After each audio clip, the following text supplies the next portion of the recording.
चाहते हैं कि राज म्यूजिक वर्ल्ड वीडियो ऑडियो सबसे पहले आए तो चैनल को सब्सक्राइब कर दे, साथ में बेल आइकन दबाना ना भूले।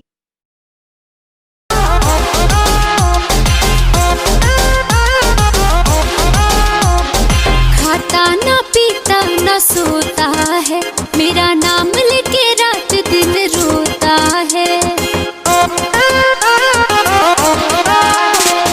खाता ना पीता ना सोता है, मेरा नाम लेके रात दिन रोता है। हुआ है क्या ये बताता नहीं, बदला सा उसका अंदाज है। मेरा बाबू क्यों मुझसे नाराज है, मेरा बाबू क्यों मुझसे नाराज है, मेरा बाबू क्यों मुझसे नाराज है, मेरा बाबू क्यों मुझसे नाराज है। बोलो ना।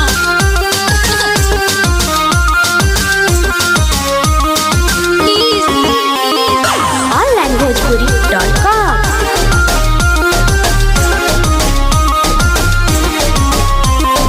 गुड नाइट बोल के मांगा था पप्पी, इतना तो याद है। गुड मॉर्निंग वो भूल गया है, आखिर क्या बात है। अरे गुड नाइट बोल के मांगा था पप्पी, इतना तो याद है। गुड मॉर्निंग वो भूल गया है, आखिर क्या बात है। ना हंसता ना बोलता ना गाता है, ना जाने मुझे क्यों सताता है। दिल में जो है वो दिखाता नहीं, ना जाने कैसा मिजाज है।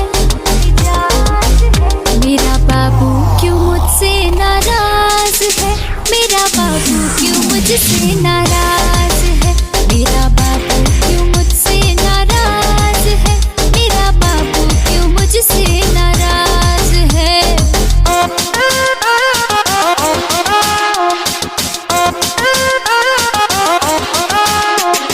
onlinebhojpuri.com।